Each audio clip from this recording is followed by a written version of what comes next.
네, 여러분 안녕하세요.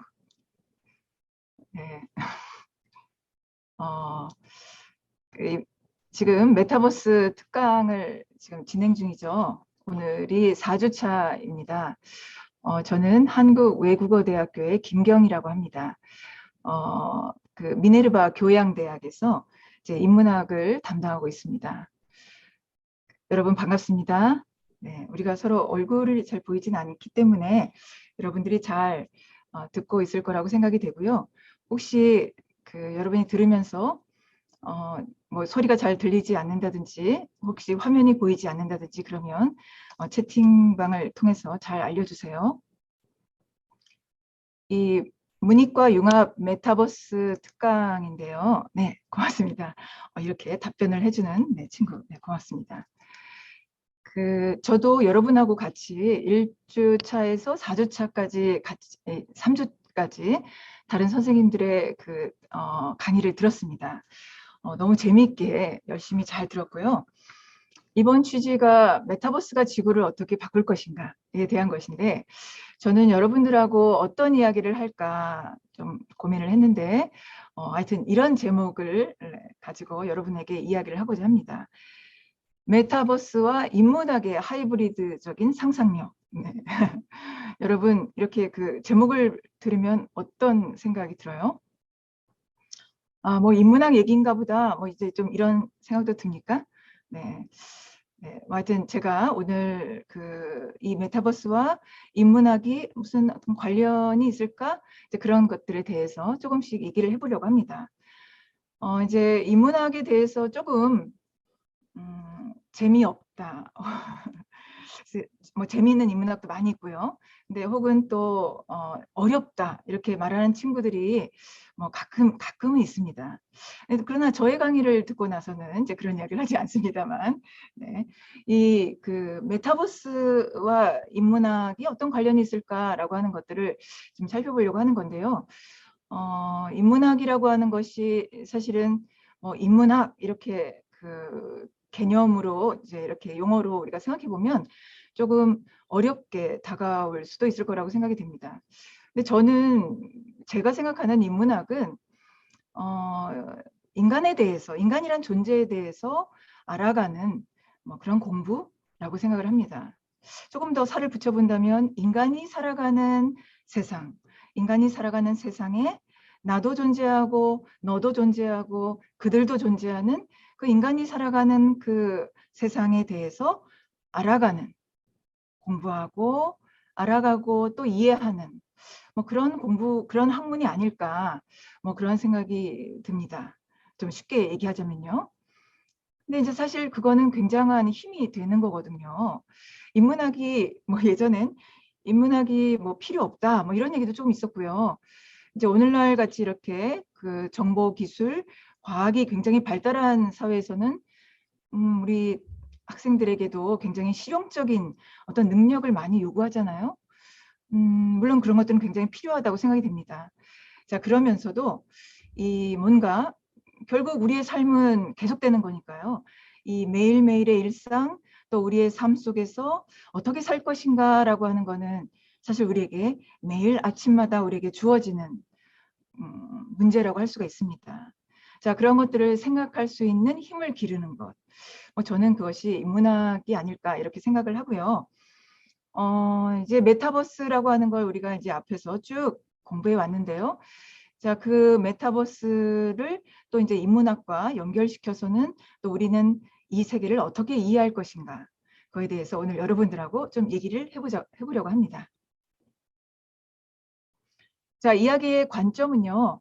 일단 제목에 나와 있는 것처럼 그 키워드는 뭐 메타버스가 되겠죠. 그리고 또 인문학이라는 것. 또는 하이브리드적이다라고 했으니까 이 하이브리드라고 하는 거에 대해서도 또 상상력, 네, 이런 것들에 대해서 조금 얘기를 해볼 텐데요. 먼저 메타버스란 무엇인가, 또 뭐 방금 뭐 간단히 이야기를 했습니다만 인문학에 대해서 어떻게 생각하나 그런 것들. 자, 그랬을 때 이 메타버스라고 하는 걸 우리가 이해하는 데 있어서 이 인간과 가상세계, 이 가상현실은 어떤 관계를 가지고 있나 뭐 이런 걸 좀 우리가 풀어보면 어떨까 좀 생각을 했습니다. 또 뭐 여기 있는 얘기를 우리가 다 할 수 있을지는 잘 모르겠습니다만 시간 되는 데까지 여러분들하고 좀 얘기를 나눠보려고 하는 거고요. 인간이 왜 캐릭터를 필요로 하나? 저는 이제 캐릭터에 대해서 굉장히 관심이 있고요. 또 인간은 왜 아바타를 통해서 이렇게 가상 공간에서 그 아바타를 통해서 인간이 하는 행위는 과연 어떤 행위인가? 멀티 페르소나인가? 그런 다중 정체성을 우리는 지향하는 것인가? 자, 이런 것들에 대해서도 생각해 볼 수가 있을 것 같아요. 또 하이브리드는 무엇인가?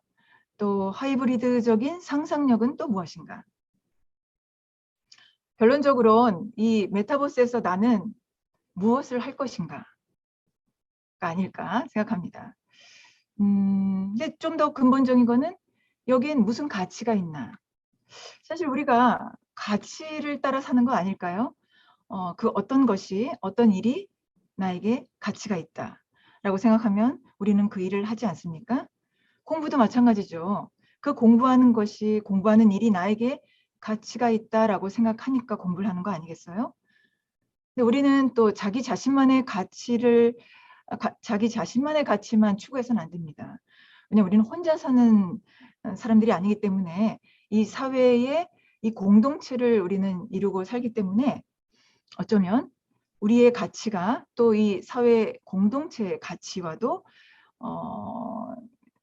대립하면 안 되는 거죠. 그러니까 내가 추구하는 가치가 이 사회의 어떤 공동체의 가치에도 기여할 수 있다면 그건 베스트죠. 네.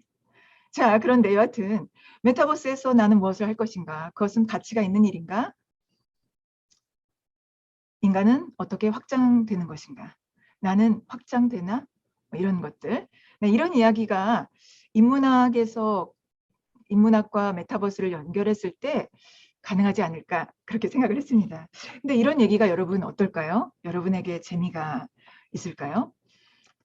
재미라고 하는 건 오늘날 굉장히 많은 여러 가지 의미를 가지고 있는 것 같아요.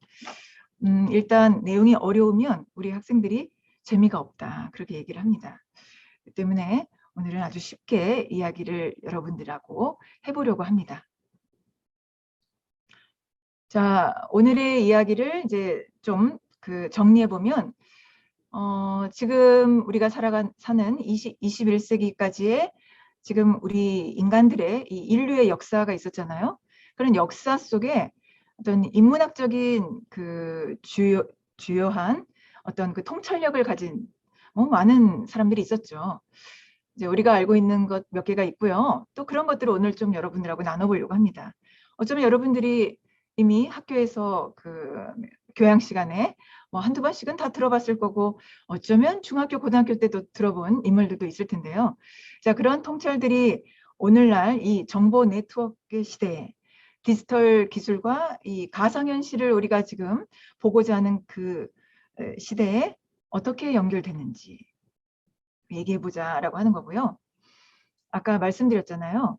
인문학은 우리가 살아가는 세계에 대한 공부다. 힘을 기르는 거다. 그래야 어떤 일을 내가 만났을 때에도 약간은 흔들려도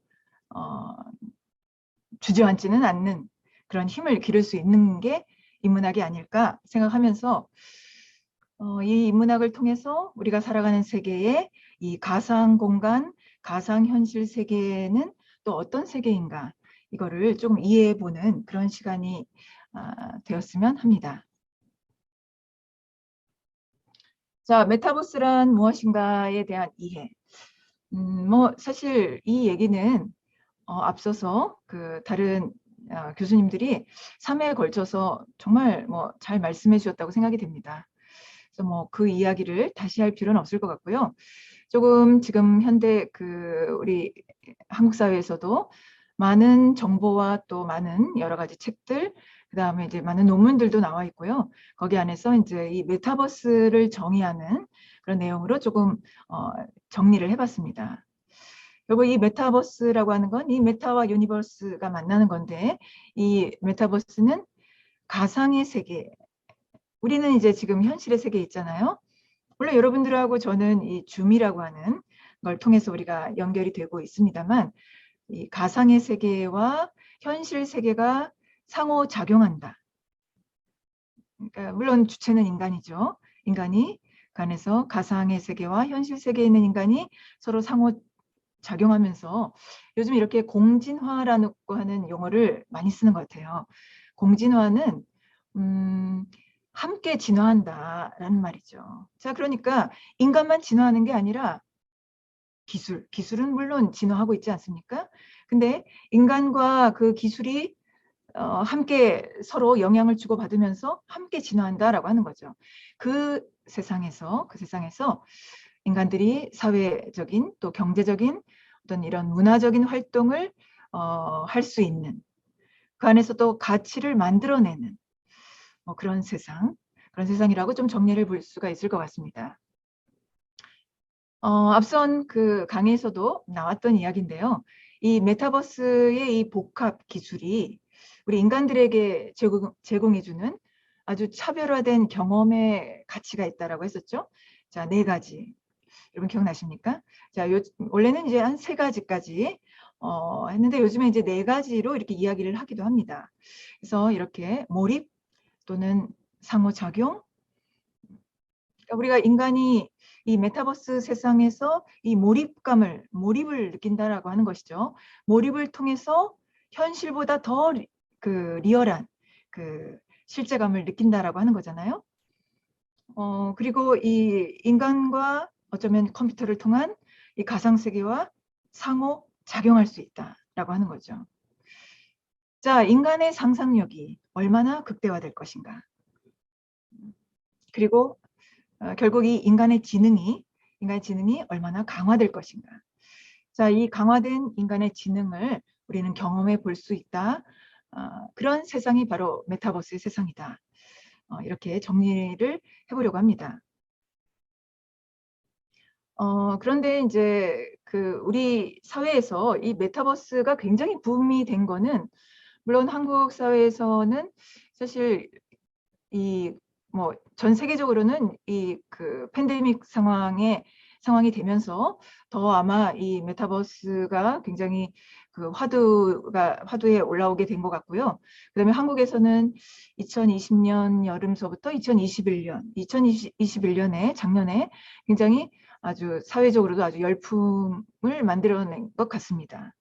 그러다가 특히 작년에 10월 말에 이 세계 최대 소셜 미디어 기업이라고 할 수 있는 페이스북이 뭐 회사명을 바꾸겠다 이렇게 얘기를 한 거죠. 이제 앞으로는 메타 플랫폼으로 가겠다 이렇게 얘기를 했습니다. 그러면서 뭐 몇 시간에 걸쳐서 또 그 이 마크 저커버그가 자기의 이 아바타가 나와서 또 뭐 많은 것들을 퍼포먼스를 보여주기도 했고요. 그랬었는데요. 지금부터는 페이스북이 아닌 메타버스가 최우선 사업이 될 것이다. 뭐 연간 100억 불 정도씩 투자하겠다. 뭐 그런 엄청난 이야기를 뭐 했습니다. 또는 메타버스는 새로운 미래가 될 거야. 그런 얘기도 했고요. 메타버스는 차세대 SNS다. 뭐 이런 얘기를 했었죠. 아마 그래서 이 페이스북의 영향력이 뭐 대단하고요. 내가 관심이 있든 없든 간에 여튼 전 세계적으로 우리 한국뿐이 아닙니다. 전 세계적으로 지금 이 메타버스를 우리가 흔히 우스갯소리로 하는데 메타버스를 탈 것인가 말 것인가. 네. 뭐 이미 많은 사람들이 많은 기업들이 뛰어들고요. 네. 우리도 지금 이런 이야기를 하고 있습니다. 자, 이제 몇 가지 그런 이야기를 가지고 이제 오늘 아까 처음에 우리가 이야기의 관점이라고 했던 것들을 조금 풀어가 보려고 하는데요. 인간과 미디어는 상호작용하고 있다라고 하는 거예요. 그러니까 우리는 이미 그 실제의 현실 세계, 지금 우리는 현실 세계에 있죠. 그럼 우리는 이미 가상현실의 세계를 넘나들고 있다라고 하는 거죠. 뭐 한 가지 우리의 그 정말 손에서 뗄 수 없는 이 스마트폰만 봐도 그렇지 않습니까? 방송통신위원회가 가장 최근 자료인데요. 2021년 방송 매체 이용 행태 조사를 했어요. 아마 여기서는 이 그 레거시 미디어라고 하는 이 TV가 앞으로 어떻게 될 것인가 이걸 좀 더 우려하고 있는 건 아니었을까 뭐 이렇게 생각도 듭니다만 거기에 보면요.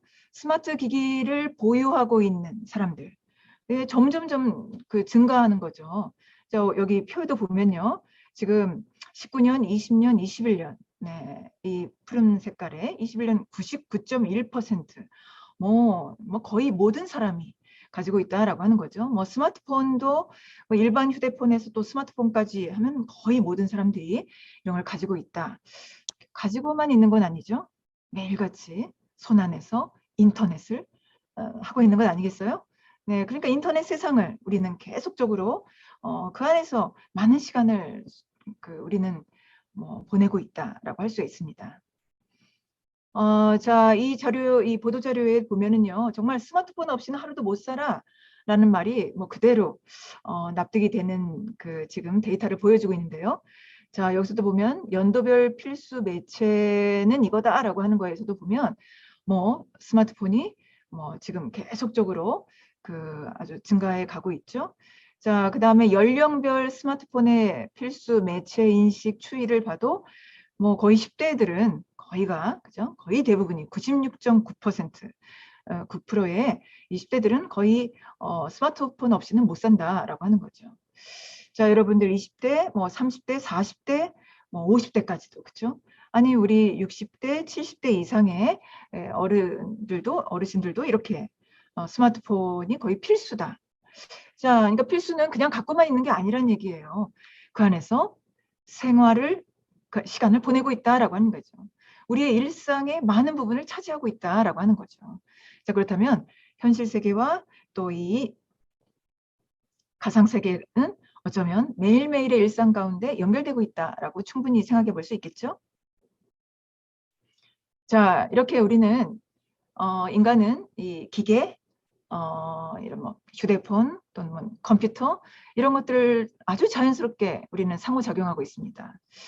그걸 통해서 그 인터넷 세상을 우리는 이미 경험을 하고 있죠. 그곳에서 많은 시간을 보내고 있습니다. 자, 그렇기 때문에 그 가상 공간은 우리 일상생활에 있어서 우리 실제 공간의 연장이라고 할 수가 있는 거죠. 자, 그렇다면 우리 인간의 일상, 우리 인간의 일상은 어쩌면 우리 인간이 지금 제가 이야기하고 있는 이런 현실 세계가 물론 있지만 또 우리는 지금 저도 이 컴퓨터 모니터를 통해서 여러분들에게 지금 줌이라고 하는 이 소프트웨어를 통해서 여러분들하고 얘기를 하고 있으니까요.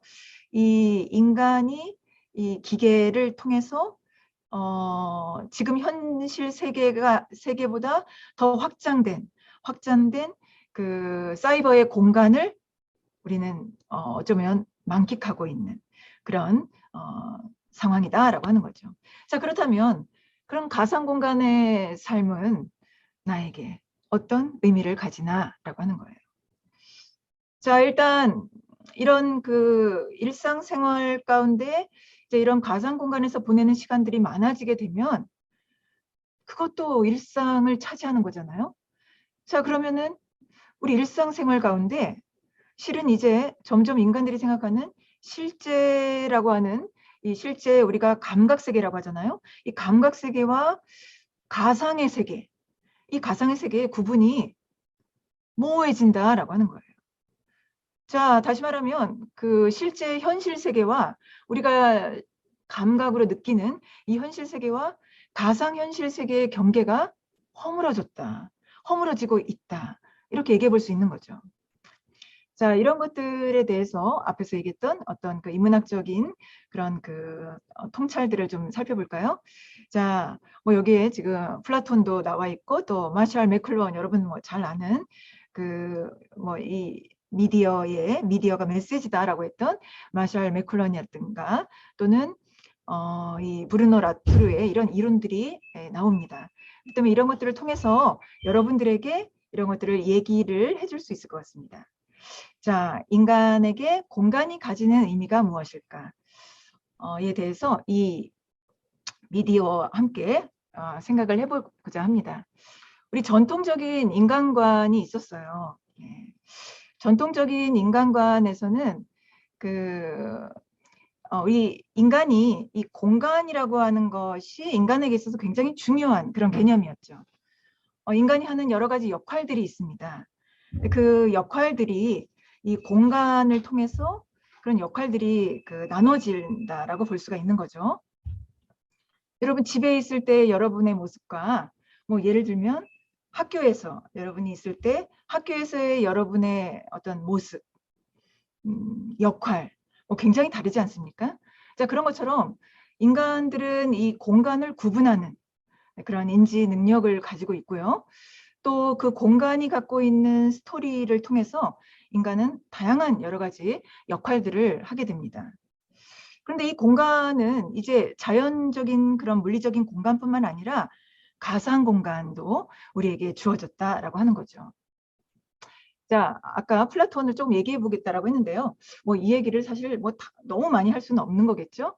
간단하게 보자면요. 여러분 잘 아는 이 기원전 5세기에서 4세기까지 살았던 고대 그리스의 철학자입니다. 영혼 삼분설 굉장히 유명하죠. 네, 그 다음에 이원론적인 세계관을 벌써 이 고대 그리스의 기원전 시대에 우리에게 그런 이야기를 했다라고 하는 거예요. 여러분이 잘 알고 있는 여러 가지 책들이 보입니다. 이원론이라고 하는 건 인간이 살아가는 이 세계는 그 두 개의 세계로 나눠져 있다. 물론 지금 이 플라톤의 이 이원론적 세계관이 지금도 현실도 그대로 이어진다는 얘기를 하고자 하는 게 아니라 이미 고대에도 현실 세계가 아닌 또 다른 세계가 있다라고 하는 것을 생각했다라고 하는 거예요. 현실 세계는 인간이 감각을 느끼는, 우리가 이렇게 실제로 만질 수도 있고 만나서 서로 소통할 수 있는 그런 이 감각의 세계가 있는가 하면 이데아의 세계가 있다, 이렇게 얘기를 했었죠. 네, 그래서 어떤 감각 자료를 그대로 받아들이면 안 된다, 이런 얘기를 한 거예요. 이 세계는 인간의 인지와 또 별도로 다른 세계가 또 존재한다라는 걸 얘기했었죠.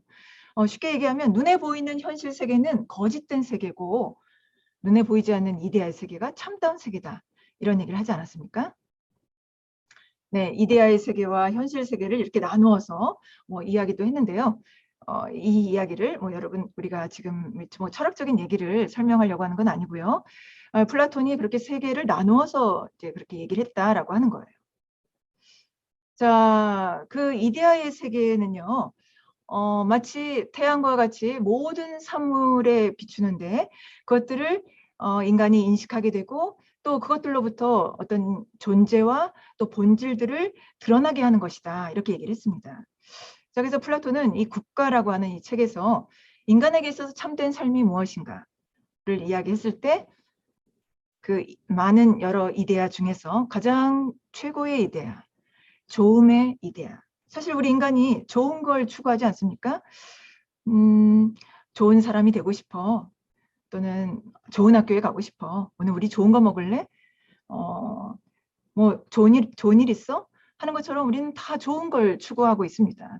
자, 그렇기 때문에 그 좋음의 이데아를 실현해 가는 삶이 인간에게서 참된 삶이다, 이렇게도 플라톤은 얘기를 했는데요. 자, 그걸 동굴의 비유를 통해서 그 이데아의 세계를 설명하기도 했습니다. 자, 여러분이 이 국가라고 하는 책 속에서 국가는 이 플라톤의 인간관, 또 플라톤의 교육관, 또는 이 정치, 이 고대 그리스 폴리스의 이 정치관도 살펴볼 수 있는 책인데요. 자, 여러분 조금 예전에 많이 봤을 것 같은데요. 자, 여기에 보면은 이 동물의 비유를 지금 그림으로 나와 있는 거죠. 지금 여기 인간들이 여기 앉아 있습니다. 인간들이 앉아 있는데 이 플라톤의 이 동굴의 비유의 이 좀 특징은 인간들은 이 정면만 볼 수 있다라고 하는 거예요. 이제 이 책에는 묶여 있다라고 나와 있죠. 인간은 정면만 볼 수 있다. 정면만 보니 이 동굴의 벽에 비치는, 사실 이건 그림자잖아요. 근데 그림자를 볼 수밖에 없다. 그 그림자를 실제라고 생각한다라고 하는 거죠. 자, 그런데 이 동굴이 어떻게 생겼냐면요. 이렇게 사실은 이 뒤에 불이라고 하는 것이 있고, 불이라는 것이 있고, 이 빛이라는 것이 있고, 그 다음에 여기 실제 어떤 사람들이 어떤 것들을 가지고 이렇게 지나가는 사람들이 있지만 그 인간과 이 사람들 사이에는 벽이 있고, 뒤에서 이 비춰지는 불로 인해서 사실 이 벽에는 그림자가 비춰지는 것인데, 인간들은 다른 쪽으로, 사실은 여기 다 지금 묶여 있는 상황이죠. 그러니까 다른 쪽으로 고개를 돌릴 수가 없고 벽만 바라보면서 저건 새야, 저건 나무지, 저건 물고기야, 이러면서 지금 뭡니까? 자기가 이야기하는 저것이 진짜다, 참이다. 뭐 이렇게 얘기를 하는 거잖아요. 자, 그런데 인간은 그러니까 이렇게 어떤 그 그림자의 세계만 보고 있다라고 하는 게 플라톤의 얘기죠.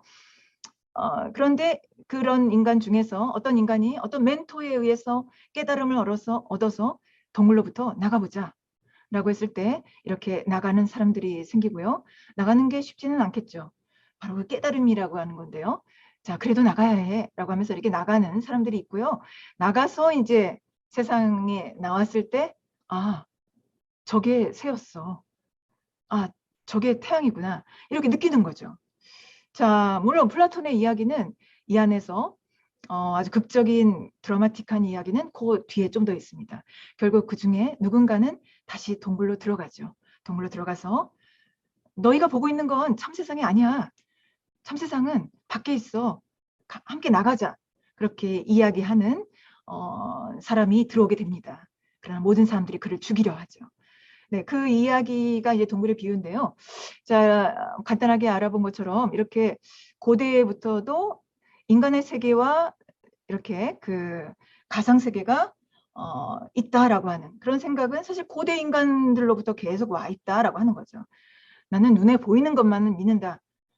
그거는 정말 고대에도 이 기원전서부터도 벌써 이 가상의 세계가 있다라고 하는 거를 그 염두에 두고 있었는데 지금 현실 세계만 믿고 난 현실 세계에서만 뭘 하겠다라고 하는 건 이미 이 현대에서는 이미 전혀 말도 되지 않는 얘기가 되는 거죠. 자, 이제 뒤에 조금 더 이제 다른 그 학자들의 이야기를 좀 살펴볼 텐데요. 아까도 말씀드렸듯이 우리는 뭐 물론 저도 그렇고요. 여러분 어떻습니까? 하루에 이 스마트폰을 얼마나 여러분 그 보고 있나요? 네. 저는 말할 수 없을 것 같습니다. 네. 너무 많이 보고 있어서. 네. 컴퓨터, 네, 어쩔 때는요, 요즘같이 방학이다 보니까 뭐 부끄럽습니다만 거의 컴퓨터 앞에 있습니다. 네. 어쩔 때는 컴퓨터 안으로 내가 들어가는 거 아닌가? 뭐 이런 생각도 합니다. 네. 자, 그러니까요. 네, 나는 생각한다, 고로 존재한다가 아니라 나는 접속한다, 고로 존재한다가 돼버린 그런 세계가 아닌가 생각이 듭니다. 나는 무엇과 연결되어 있나? 여러분은 무엇과 연결되어 있습니까? 카카오톡입니까? 유튜브입니까? 페이스북, 인스타그램, 틱톡? 네, 네. 점점 네, 짧아져 가고 있는데요. 네. 근데 그것이 어떤 미디어인가를 아는 것이 중요한 거죠. 또 나의 커뮤니케이션은 어떻게 이루어지고 있는가. 그것들이 나의 일상에 어떤 영향이 있는가를 살펴봐야 한다는 거예요. 이런 미디어를 통해서 우리가 어떤 생각을 할 수 있는가. 이런 생각들이 결국에는 이제 메타버스를 우리가 생각하는 가상세계까지 연결이 가능한 거죠. 자, 여기에도 이 독일의 빌렘 플레서라든가 또 여러분이 잘 아는 마샬 맥클루언의 관점을 좀 얘기해 볼 수 있을 것 같습니다. 빌렘 플레서는요, 네, 사실 마샬 맥클루언이랑 동시대 사람이에요. 그런데 굉장히 우리에게는 마샬 맥클루언이 훨씬 더 좀 익숙하죠. 네, 많이 알려져 있죠. 자, 그러나 빌렘 플레서도 그 같은 동시대에 함께 이 미디어에 대해서 또 미디어 철학에 대해서 연구한 사람입니다. 무엇보다 그는 이렇게 얘기를 했어요. 사실 이 미디어가 우리 미디어 그러면 대중매체나 매스미디어를 생각하지만 벌써 이 빌렘 플루서는 20세기 초반에 인간이 소통을 위해서 만들어 놓은 모든 것이 다 미디어야 라고 했죠. 문자, 뭐 그림, 뭐 기호, 뭐 여러 가지 행위, 의뢰, 커뮤니케이션을 위한 모든 기록과 그 모든 상징 체계는 다 인간을 둘러싼 미디어다. 네, 이런 이야기를 했습니다. 실제로 지금이 우리가 그런 시대를 살아가고 있는 거잖아요. 네. 그런데 이렇게 그 1세기 이전에 그렇게 그런 것들을 이렇게 얘기할 수 있었다라고 하는 건 굉장히 선각자다라고 얘기를 할 수 있겠죠. 굉장히 시대를 빨리 갔던 사람이에요. 네. 미디어를 통한 인간의 커뮤니케이션 행위에 주목해야 된다라고 하는 거죠. 아주 유명한 사람이죠. 자, 마셜 맥클루언입니다. 우리 한국에서는 맥루한이라고 많이 얘기했었어요. 저도 예전에는 맥루한이라고, 왜냐하면 책들도 이미 맥루한이라고 많이 출판된 책들도 많았고요. 그냥 읽은 거죠. 근데 지금은 공식적으로 한국에서 이게 표기법에 의해서는 맥클루한이라고 합니다. 그러니까 이제 맥루한은 옛날에 조금 출판이 좀 이전에 나온 책들인 거죠.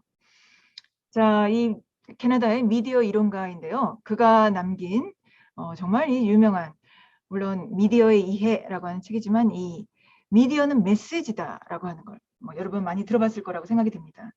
특히 이 21세기에 와서 마샬 맥클루한은 굉장히 많이 소환이 되고 있고요. 또 여러분도 학교에서 다양한 여러 수업에서도 아마 들어봤을 거라고 생각이 됩니다. 그는 미디어의 원형을 제시했다라고 얘기를 하고요. 무엇보다 미디어의 발전이 인간이란 존재를 어떻게 바꾸는가를 연구한 사람이에요. 그러니까 근대 인쇄혁명 이후로, 물론 이제 맥클루한은 텔레비전을 가지고 이야기를 했습니다. 1964년에 이 미디어의 이해는 1964년 작품이니까요. 60년대라면 우리 한국에서도 이제 TV가 막 나와서 TV가 겨우 있을까, 이제 동네에도 저는 뭐 그때는 잘은 모르겠습니다만 여튼 네, 그랬던 시절이었겠죠. 자, 그런데 그 TV로 대표되는 이 전자미디어가 뭐 그는 서구 문명에 미치는 영향이 어떻다라고 하는 것들을 예견한 사람입니다. 자, 그런데 이 미디어가 인간의 존재를 바꿀 수 있다라고 하는 얘기를 했기 때문에 그건 철학에 관련한 이야기잖아요. 자, 그래서 이걸 그를 매체 철학자라고 이야기를 합니다. 그가 한 이야기, 자, 이 미디어 이해는 인간의 부제목이 인간의 확장이에요. 와우, 대단한 거죠. 미디어를 똑바로 이해해야 돼? 그 미디어는 인간을 확장시켰어 라고 하는 거죠. 가상세계를 제대로 이해해야 돼? 가상세계는 인간의 어떤 여러 가지 지능과 인간의 상상력과 모든 것을 다 확장시킨 세계야. 이렇게 얘기할 수 있겠죠? 자, 그런데 벌써 1964년에 시대를 앞서가 마샬 맥클루한은 미디어는 인간을 확장했어. 이렇게 얘기를 했다는 얘기예요. 자, 그러니까 메타버스의 이 어떤 개념이나 이런 것들은 사실 뭐 용어는 뭐 80년대에 이렇게 나왔다라고 하더라도 그 이전에도 그 개념들이 있었다라고 하는 거죠. 맥클론이 얘기했던 몇 가지 볼까요? 의복은 피부의 확장이다. 자동차의 바퀴는 다리의 확장이야. 책은 눈의 연장이고 전기는 중추신경의 연장이다. 이런 얘기를 했죠. 자, 우리 옷을 입고 있지만 이 옷은 사실 인간의 이 피부를 확장시킨 거고, 인간의 다리가 갈 수 있는 어떤 굉장히 유한한 거죠. 자, 그런데 그것을 빠르게 갈 수 있도록 이렇게 자동차의 바퀴. 그러니까 이 모든 것들이 인간을 확장시켰다라고 보는 거죠. 책을 통해서 우리가 눈이 볼 수 없는 세계까지도 우리는 책을 통해서 볼 수가 있게 된 거고요. 네. 전기를 통해서 마치 온몸의 중추신경의 모든 것들이 쫙 연결되듯이 전기가 이 모든 것들을 가능하게 한다라고 하는 거죠. 그건 인간의 삶을, 인간이란 존재가 앞으로 어떤 식으로 생활을 할 것인가를 바꾸는 것이다 라고 했어요. 그러니 미디어가 전달하는 그 내용, 우리는 스토리를 굉장히 중요시 하잖아요. 근데 내용, 그러니까 오늘 뭐 카카오톡에 어떤 내용이 왔어. 물론 내용도 중요하겠죠.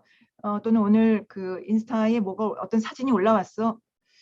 그것만이 중요한 게 아니라 바로 그 인스타라고 하는, 또는 이 카카오톡이라고 하는 이런 미디어가 인간을 어떻게 바꿀 것인지, 바꿨는지, 그게 바로 메시지야. 이런 얘기죠. 자, 그가 이런 얘기도 했어요. 인간은 도구를 만들었지만 앞으로 도구가 우리 인간을 만들 것이다. 네, 80몇 년 세상을 떠났는데요. 네, 굉장히 생전에 아주 인기가 많았는데 이제 좀 만년에는 조금 그런 인기가 시들해졌지만 하여튼 이런 책을 통해서 다시 마샬 맥클루한은 소환되고 있습니다. 그리고 여러분도 잘 아는 지구촌이란 글로벌 빌리지라는 말을 마샬 맥클루한이 이야기를 했죠. 자, 이거 읽어보면요. 이 문장은 그대로 가지고 온 건데요. 전자시대 인간은 자신의 뇌를 이 두개골 밖에다 두고 신경을 피부 밖에 내놓는다든지 하는 이런 전기의 미디어를 통해서 인간의 중추신경 조직을 확장시켜 부족적인 그물망으로 사람들을 다 연결시킬 것이다. 그래서 지구는 하나의 마을처럼 뭐 벌써 네, 오늘날의 세상을 그는 미리 그걸 봤다는 얘기죠. 만약 마셜 맥클런이 컴퓨터 또 이런 지금의 스마트폰의 세상을 본다면 그는 또 어떤 미래를 예견할까요? 네, 궁금하죠. 그리고 그는 또 핫 미디어, 쿨 미디어를 가지고 의사소통을 어떻게 할 것인가를 이야기했습니다. 자, 또 이 인간과 우리는 인간과 인간과의 이 커뮤니케이션 굉장히 중요하지만요. 인간이 아닌 비인간과의 결합이 굉장히 중요하다라는 걸 또 이야기한 사람이 있어요. 자, 브루노 라투르인데요. 이 그 행위자 연결망이라는 이론을 제시했습니다. 오늘날은 이 그 브루노 라투르의 이 이론이 굉장히 주목을 받고 있습니다. 1980년대에 프랑스 학자인데요. 또 프랑스의 미셸 칼롱하고 영국의 존 로와 함께 이 이론을 제시를 했습니다. 여러 책에 이 행위자 연결망을 이야기를 하고 있는데 쉽게 얘기하면 이런 겁니다. 근대라는 관점을 허물어라. 근대라고 하는 건 결국 뭐냐면 인간 중심의 어떤 그런 그 인간 중심주의라고 하는 그 근대라고 하는 관점을 허물고 인간만으로 구성된 사회는 존재하지 않는다라고 하는 거죠. 자, 그러니 인간과 비인간, 물론 여기 동물이나 이런 자연 다 들어가고요. 어떤 기계까지도. 아니, 기계가 아닌 다른 여러 가지 사물까지도. 하여튼 이 모든 것들을 인간은 함께 사유해야 된다. 자, 그러니까 인간 사회를 구성하는 것은 인간만이 아니라 실제로 존재하는 것은 인간과 비인간들의 결합. 그 이질적인 행위자 연결시킨 그 연결망을 생각해야 된다는 얘기죠. 네, 오늘날 이 도시공학이나 이 도시에서도 앞으로 도시를 어떻게 만들어갈 것인가 굉장히 아주 많이 쓰여지고 있는 이론이고요. 사실 우리가 지금 그런 세상 아닙니까? 컴퓨터, 네, 기계와 인간이 지금 접속하고 있는데요. 네, 그렇기 때문에 이런 인간과 비인간의 결합, 네, 이런 것도 우리는 살펴볼 수가 있습니다. 자, 또 가상 공간에 대해서도 네. 아마 이런 그 뉴로맨서라든가 이제 이런 것들은 앞에서도 많이 얘기가 언급이 됐었죠. 자, 윌리엄 깁슨의 이 SF 소설 1984년에 나왔고요. 그때 이미 벌써 이제 이렇게 어떤 가상 공간이라고 하는 것. 자, 인간이 그 데이터의 시각적인 재현을 통해서 그 컴퓨터 사용자 유저들이 그 공간 안에서 정신적인, 육체적인 거는 아직 못 가니까요. 근데 정신적인 의사소통의 공간을 만들어내고 있는 자, 그 공간에 대해서 이렇게 SF 소설에서도 다루었었고요. 80년대에. 자, 그다음에 90년대에서는 요즘 또 많이 이야기하고 있는 그 철학자입니다. 자, 미국의 이 마이클 하임인데요. 자, 가상현실의 철학적 의미라고 하는 책을 1993년에 냈고 우리 한국에서도 꽤 1997년 정도에 번역이 되어서 나왔으니까 굉장히 그 빠르게 번역이 되었다라고 볼 수가 있습니다. 사이버 스페이스를 처음 사용한 사람이에요. 자, 그러니까 인간의 이 지능을 가지고 이 사이버의 세계에서 서로 이렇게 소통할 수 있는 이 사이버 스페이스 그 안에서 현실보다 더 실제감 있는 현실을 우리가 경험할 수 있는 사이버 스페이스가 있다라고 하는 걸 처음 이야기한 사람이죠. 자, 이 번역본에 있는 책에도 보면요. 가상 세계의 최종 목적이 뭐냐? 그것은 닻이 내려진 세계의 제약 조건들을 없애버리고 닻을 올리는 것이다. 그러니까 현실 세계에서 우리가 갖고 있는 많은 제약 조건들을 없애버리고 이 가상 세계에서 인간은 더욱더 확장해 가는 것인데요. 그것은 아무런 목적이 없는 게 아니라 지금까지 한 번도 가보지 않았던 그 세계를 찾아가는 것이다. 그런 이야기를 했다라고 합니다. 그러니까 가상현실이 철학적으로 의미를 가진다. 이런 이야기죠. 네, 뒤에 좀 얘기들이 조금 더 있는데요. 조금 네, 빨리 가보도록 하겠습니다.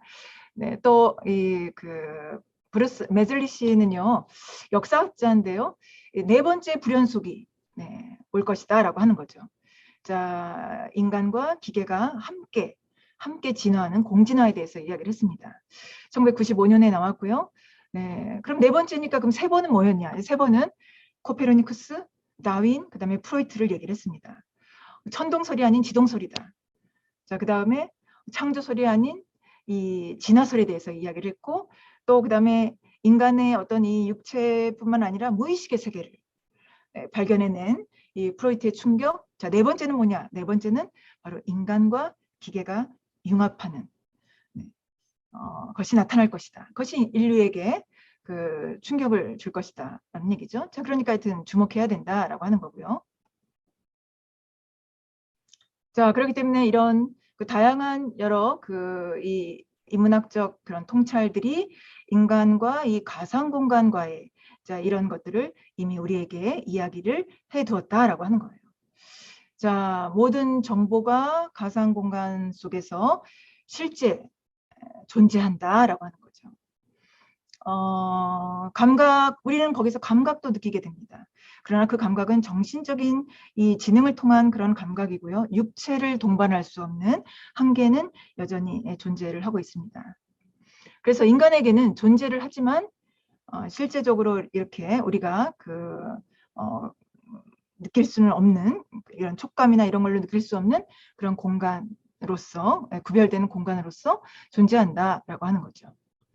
자, 그럼 우리는 이제 앞으로 어디에 거주할 것인가 얘기해 볼까요? 네. 자, 요즘 그 디지털 네이티브 또 디지털 거주 뭐 이런 이야기를 하고 있습니다. 디지털 세계에 거주하는 인간들이다라고 하는 거죠. 뭐 아까도 말씀드렸듯이 하루에 스마트폰을 보는 시간, 뭐 쉽게 얘기해서 하루에 게임을 하는 시간, 또는 하루에 이 컴퓨터를 통해서 뭔가 그 다양한 여러 가지 어떤 그런 미디어들 속에 그런 것들을 그 활용하는 시간들, 그런 시간이 나의 그 일상생활 속에 어느 정도 차지할까요? 그런 것들을 본다면 그것도 당당히 나의 일상이라면 우리는 어쩌면 반은 현실 세계, 반은 반까지 안 갈까요? 디지털 세계에 이미 거주하고 있는 거다라고 할 수 있죠.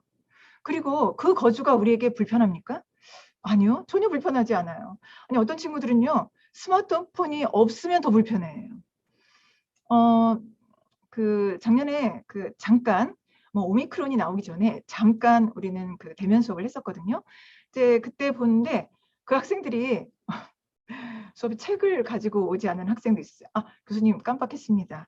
물론 깜빡할 수 있죠. 네. 그런데 책은 없는데 핸드폰을 책상에 다 올려놨어요. 핸드폰이 책인가?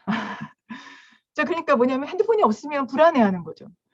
그러니까 어떻게 보면 핸드폰을 통한 이 디지털 거주가 인간들에게서는 아주 심리적으로 안정을 주는 거주지라고 할 수가 있습니다. 인간은 이미 가상 공간에서 심리적인 거주를 하고 있다. 이렇게 볼 수 있어요.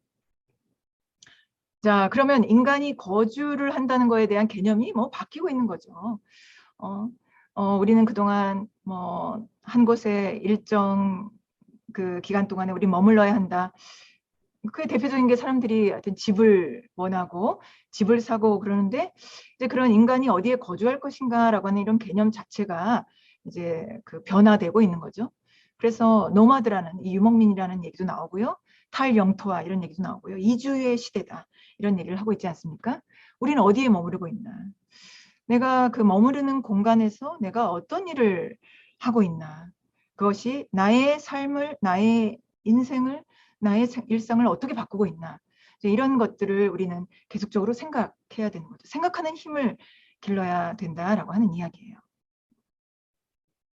자, 기계와의 융합, 또 우리 인간이 컴퓨터 또는 인터넷을 통한 이 기계와의 융합, 또는 그것을 접속함으로써 우리는 디지털 속에 거주하는 시간들이 늘어났고, 그럼 인간은 그 기계를 통해서 가상 공간 속에 거주하는 그런 시스템 속에 뭔가 융합이 일어나는 하이브리드적인 존재가 되어가고 있다.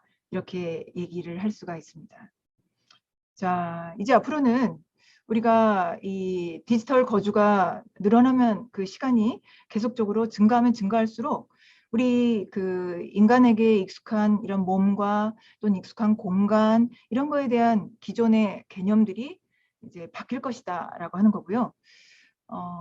이 가상 세계에 우리가 거주한다는 것은 이 실제 현실 세계와 어떤 연결성, 그 연결이 없으면 안 되죠. 네, 그 연결을 어떻게 가지고 찾을 것인가. 자, 거기서 네, 의미가 있다라고 볼 수가 있습니다. 자, 가상 공간에서 그런 어떤 현실 세계만큼이나 우리가 뭔가 어떤 실제감을 느끼려면요.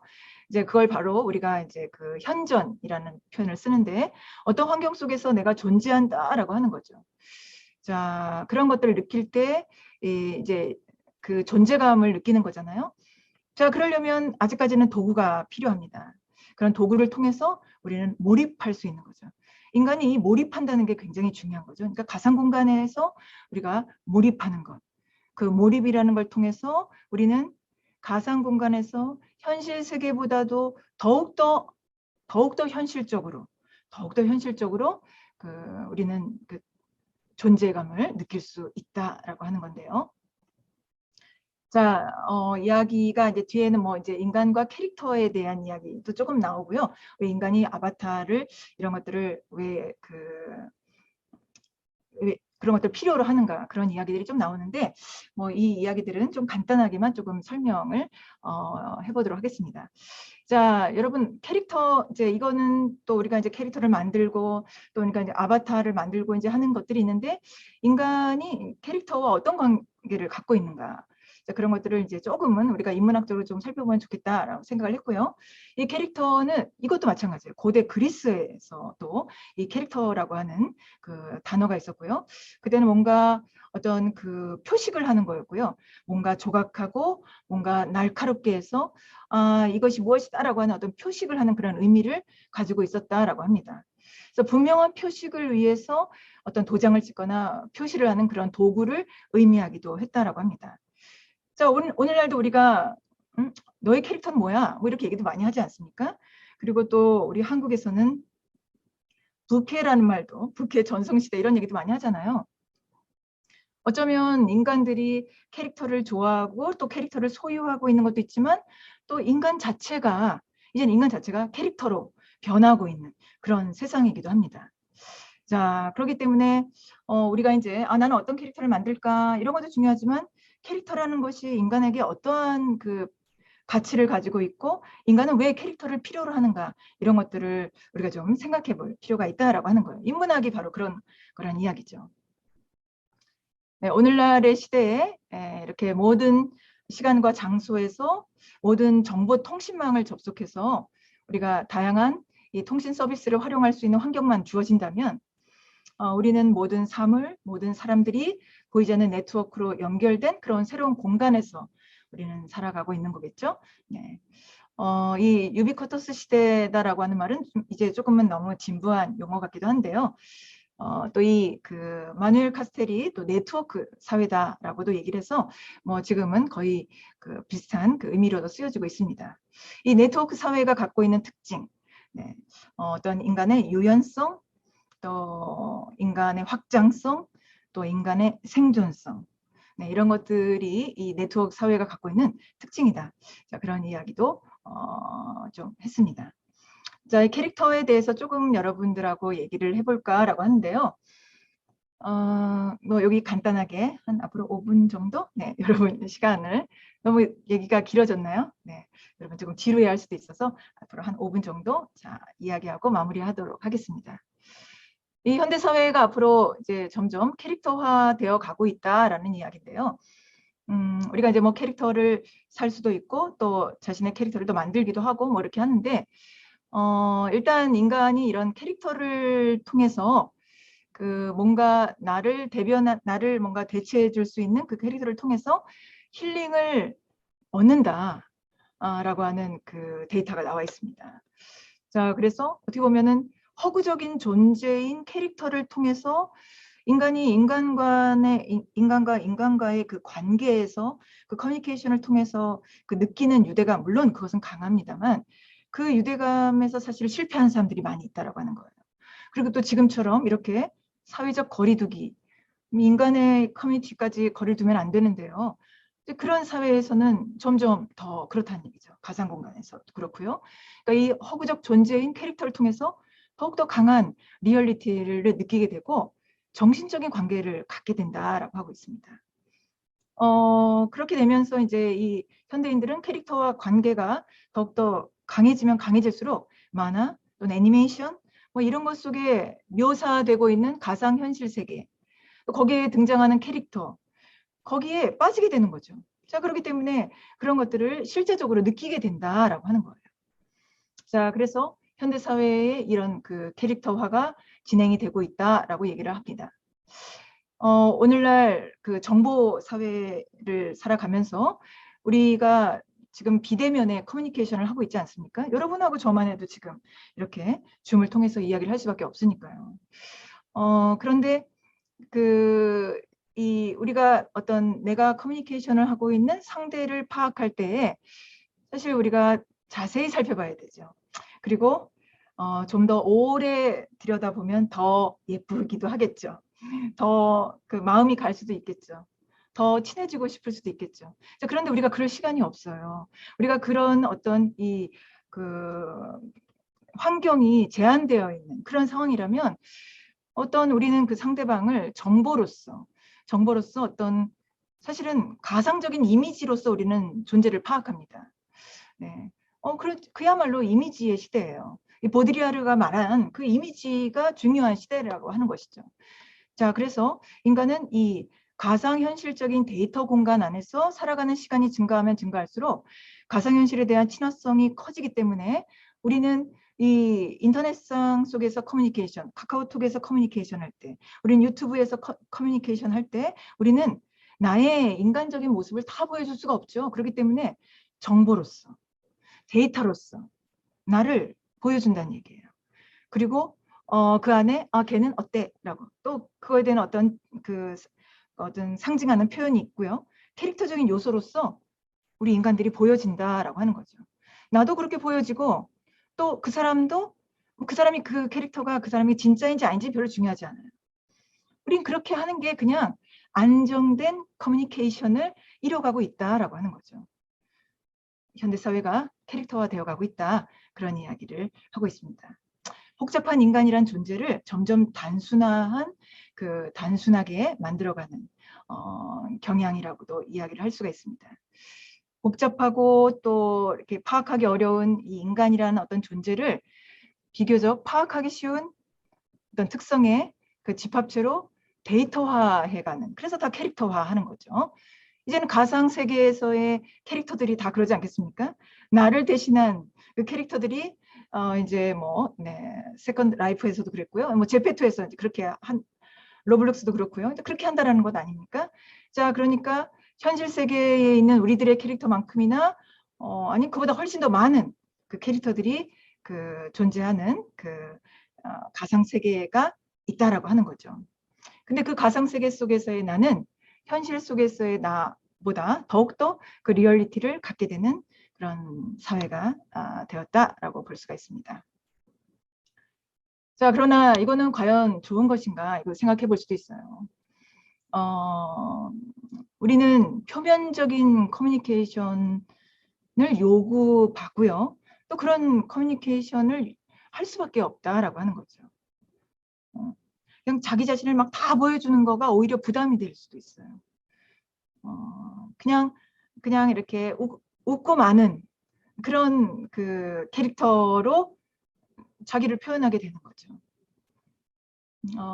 인간은 캐릭터를 통해서 파악하기 힘든 인격을 시각화하고 단순화하고 기호화해 간다라고 하는 거예요. 그래서 우리가 가상세계 속에서 만드는 아바타들은 굉장히 심플하게 만들잖아요. 복잡하게 만들지 않습니다. 굉장히 심플하게 그 캐릭터들을 표현하고 있습니다. 이 현실 세계에서도 이거 제가 말씀드리는 건요. 이 가상 세계에서도 그렇지만 점점 우리가 사는 이 현실 세계의 인간관계에서도 캐릭터화가 진행되고 있다. 이런 이야기를 여러분들한테 이제 말씀드리려고 하는 거고요. 이것이 소비까지로도 이제 이게 증가될 수 있다라고 하는 거죠. 캐릭터를 좋아하게 되면 캐릭터에 대한 긍정적인 감정이 만들어지고, 그런 어떤 그 경험을 쌓아가게 되면 가치가 만들어지는 거죠. 경험이 가치를 만드는 거예요. 근데 이제 그 가치가 바로 이제 애착으로 나타나는 거죠. 자, 그 애착이 커지면 사야 되죠. 그럼 소비를 활성화하게 되는 겁니다.